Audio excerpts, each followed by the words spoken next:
We are Dina and Steve, and this is our travelling companion, Yummy. We have finally come to the stage in life where we are now on our ultimate adventure, living full-time in our caravan while exploring this beautiful country of Australia. There's a lot to discover, so we invite you to come along with us and follow our channel, Winging It Down Under. Good morning everyone. Today we are at Texas. We found another little awesome free camp here by the river. We're going to go into town and there's two things that we want to have a look at. One is the rabbit works, because apparently in the 1920s there was a big rabbit plague here.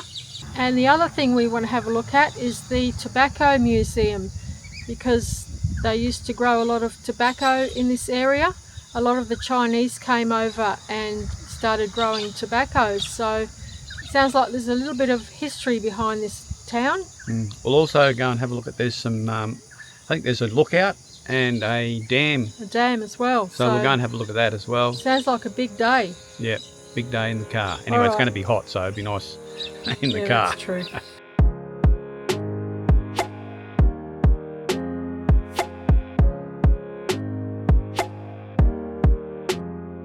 Okay, so according to the sign just back down there, this is a rabbit-proof fence.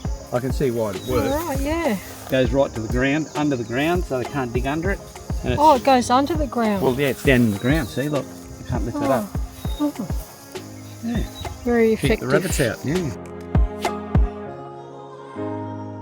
So the sign says, they didn't look wealthy, but during the 1930s, when Australia was in the grip of the Great Depression, rabbit trappers were among the highest income earners in Texas. In fact, in today's dollars, the rabbit industry would have been worth an estimated $10 billion.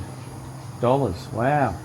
More than beef exports in 2015. Wow. Yeah, it was full on, eh? That's pretty amazing, isn't it? Wow, Steve, this is the chiller room. Yes. They were hung in the cold room for storage. So did the water just go through all these pipes? Yeah, and keep the room cool. They would have had some sort of a pump or something pumping it through, and the water would run through these pipes. Yeah. From out there, after it's been cooled with all that water dribbling over it outside and the breeze on it, and then the water gets pumped through all these pipes and back out again, like a circuit. Oh, so it cools outside, Yeah, with so the that water cools going it. over it. Yeah, because the water running over all that and the breeze cools the water that's in these pipes. Yeah. And that water gets pumped out of there, in through all of this stuff in here. How on earth do you know all this? Well, same sort of principle as, your car cooling, engine cooling or whatever. Going through all those pipes, come back out here, go in the top there, and then it just works its way down. And while that water's dribbling all over the top of it and the breeze is going through it, cools it down, cools it down, cools it down, cools it down, cools it down, gets to the bottom, and then it goes back through and does the cycle again. So like a constant stream of water going through there to keep the room cool. That's my theory anyhow. There's nothing written about it, but that's my theory. So this whole chiller room is made of concrete, so that would have kept it cool as well. So 6,000 rabbits were processed per day in this factory. I mean, it is a little bit gruesome, but it's all part of the Texas town history and a big reason of why this town existed. What's in there, Steve? That's the old telephone. Have a look at it. So this is the actual office where they used to The manager. count all the money, I suppose. Yeah, and take the orders. That's what that phone's for, so they can take orders for the rabbit skins and food and meat and all the rest of it. And check the workers were Keep an eye on the workers through the window there. working properly. Yep. Very good. Very good. This is surprisingly quite interesting, Steve. Well, this is your favourite stuff, isn't it? Well, I love looking at all the old machinery and stuff, yeah. Interesting. It all looks like it'll still run. Probably does. It's amazing. Those engines drove these wheels here to run all the stuff they use in here. They've got that one big shaft that runs through and they run different belts off to run different machinery in here. Bloody awesome. Pretty much left the way it was left when they closed it down, perhaps. Steve's trying to work out what all this machinery was used for. Yeah. His little brain's ticking over. Yeah. I can hear it now. It's like one of these things, just grinding away in there. We've got a lot of pulleys up there, driving different things. Obviously that pulley drives this, whether it's boning the rabbits or skinning, driving that, and then that's pumping air across another bigger version again. So I don't actually know what the... Obviously something was going on in here, but I have no idea what. So this room we're in here, Steve, is the freezing room. Yeah. Made of concrete, a big door. Big insulated doors. Well, that would have been the meat boxed up. Yeah.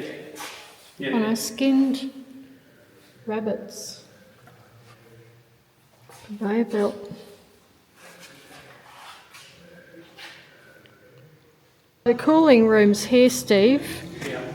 they were insulated with straw and cork. Yeah, interesting. So that's how they kept it all cool. Yeah. So the meat doesn't go off. I think you only come to these museums so you can sit down and watch a movie. Yep.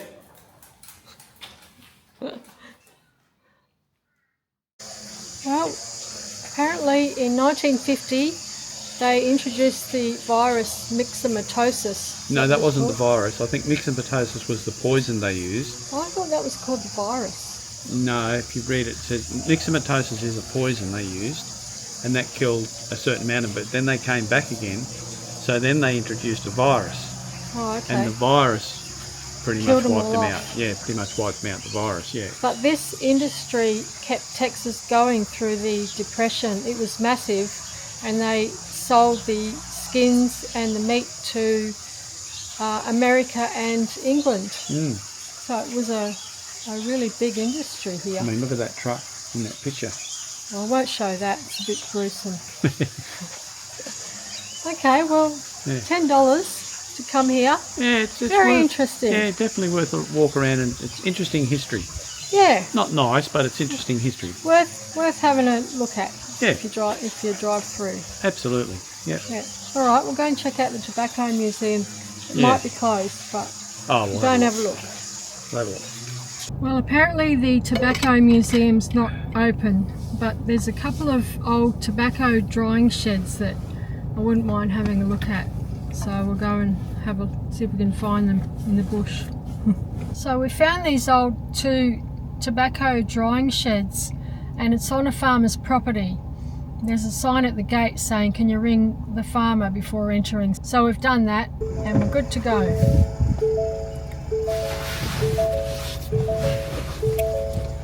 What's happening, hun? I'm just saying we had to ring the farmer. Yeah.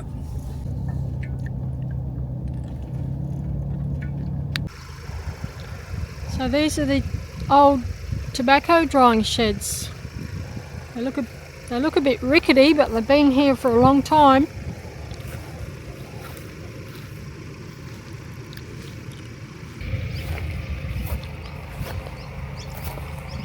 All the rails going across to hang the. You have a look up under there. Yeah. You see all the rails they hung the tobacco over. Oh yeah, there's the rails. Yeah. Oh right, they hung the tobacco over. Hang it over. Yeah. Wow. Wow. Have a look at the corners here. The old way of building these sheds where they just check the logs to lock them all in together. Yeah. So I don't think they even use any nails or anything. They just half check them out and they just stay there. Very good. Very interesting. Oh, there could be snakes in here. Anyway, I'm in.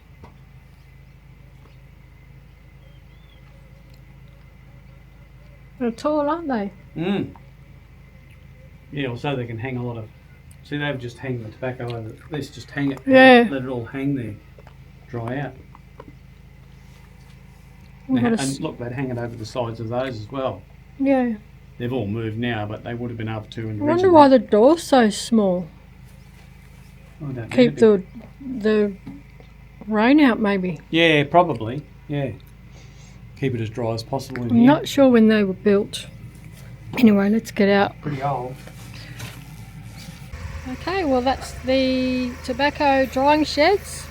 Now we're going to have a little bit of a drive before we go home. Yep. What are we looking at? We're looking Well, at... after seeing these sheds now, I'm thinking about taking up smoking. So, seeing a tobacco drying shed, could possibly take up smoking, something different. No, that won't be happening.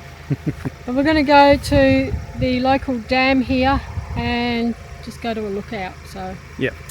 and then we'll go home. Yeah, we'll do that.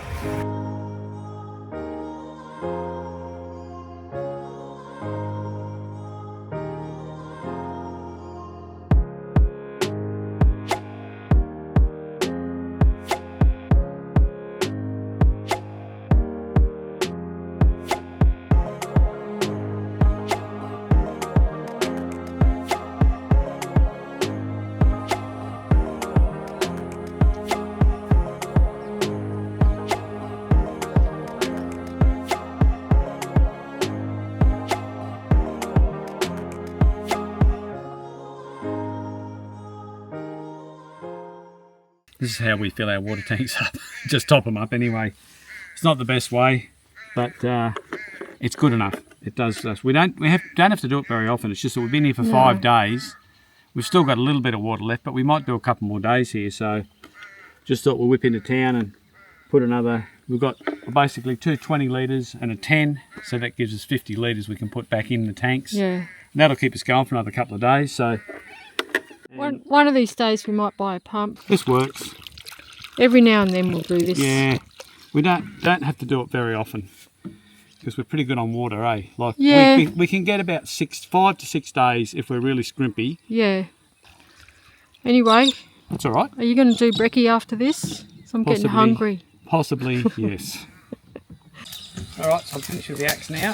Got the fire going, as you can see. I'll put this away and start cooking brekkie.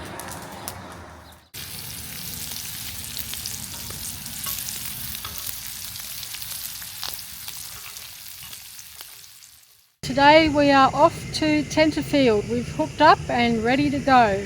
We've been here for 6 nights. It was that good. Yeah, it was great. We had a few swims. It was really an awesome little camp spot. So we're off to the showgrounds at Tenterfield and we're going to hook up to power and water because it's going to be heading towards 40 degrees here today. I think it's over 40. Probably. Yeah. So we need the aircon for Yummy because we're going to go out for the day and check out a couple of things in Tenterfield and do some shopping.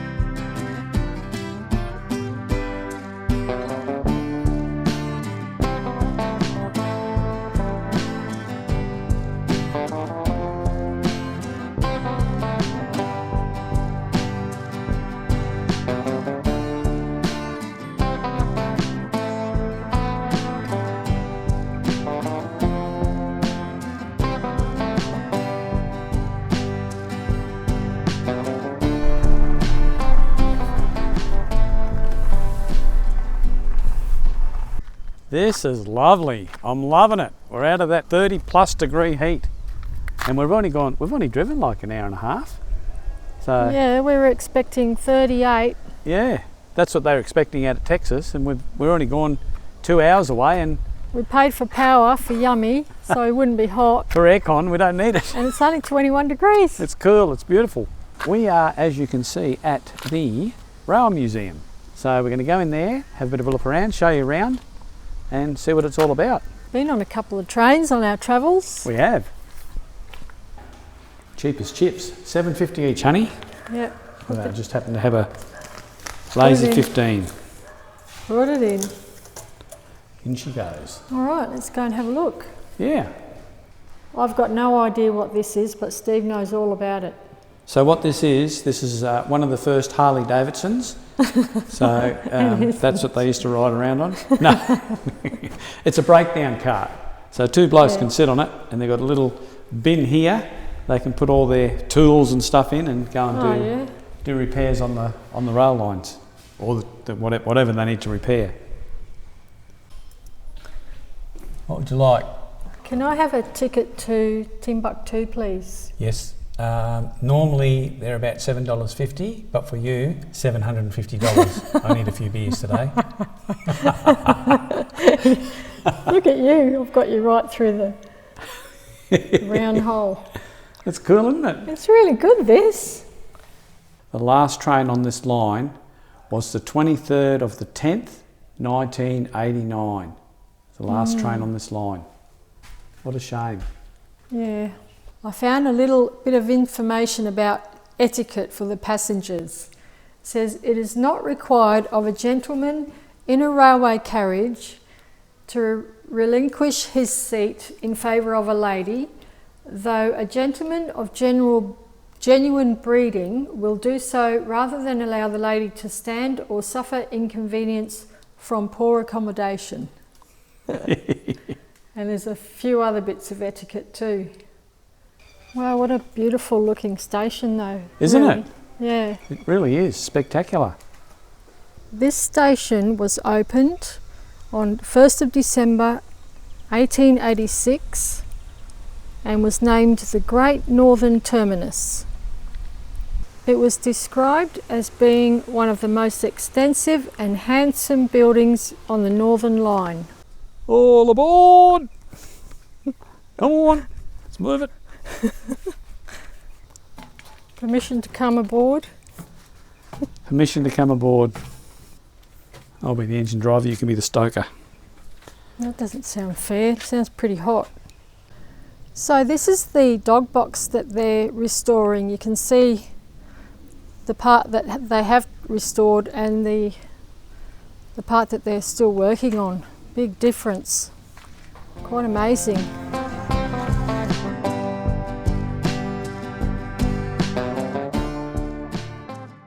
This is a diesel rail motor used on country lines from 1961 to 2007.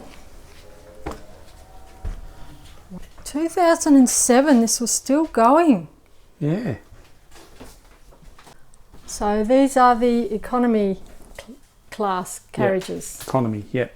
The only difference that I could see was that the first class has just got smaller, like it's divided up into like only four people, and the seats are a bit better quality. Oh yeah. So if you go up and have a look, go and have a look in first class. Yeah. There's not much difference.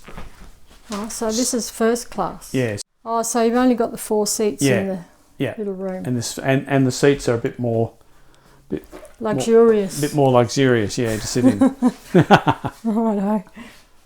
I can't believe this train was in operation in 2007.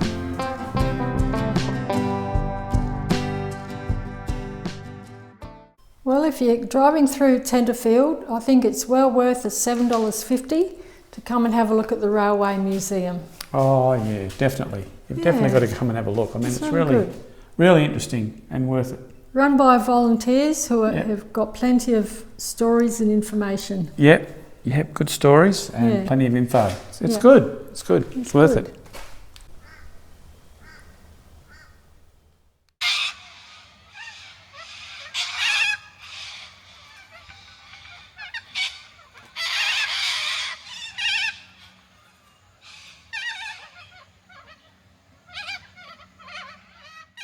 Morning everyone.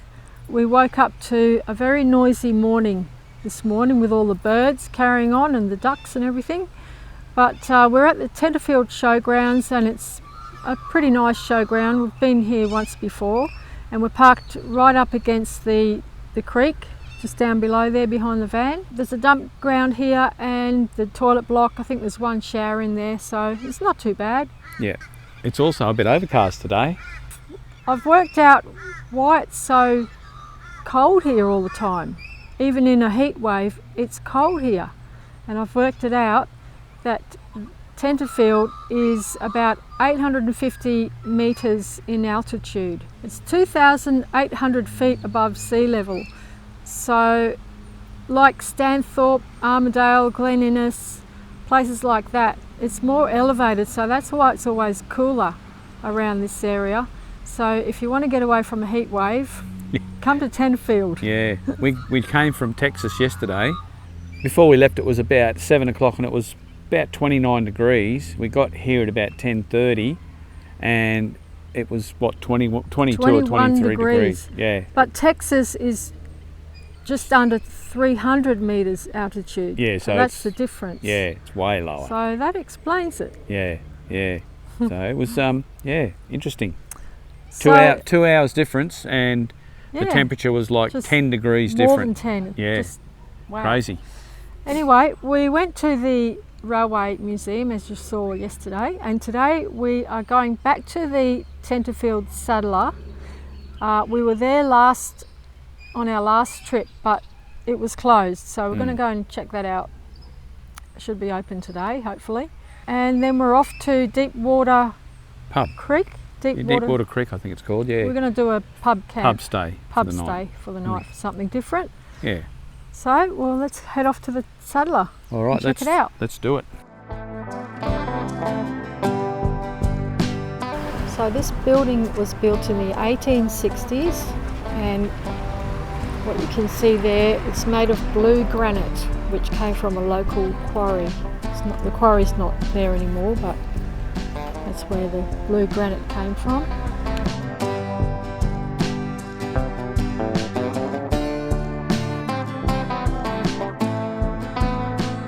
Yeah, so apparently at one stage this was a bank. So this would have been the vault in here, because if you look at the walls, they're all like a foot thick concrete walls around the place. So yeah, interesting.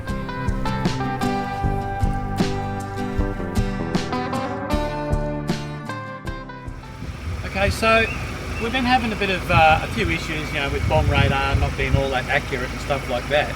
So I'm thinking that possibly in the future we may be able to adopt this form of weather gauge, so that it's a lot more, a lot more accurate. Like you've got here, if the rock is dry, it's fine. If the rock's wet, it's raining. If the rock's white, then it's snowing. And if it's swinging, it's windy. And if it's jumping, it's an earthquake. And if the rock's gone, it's a cyclone. You can't get more accurate than that. I mean, that's spot on. Anyway, moving on.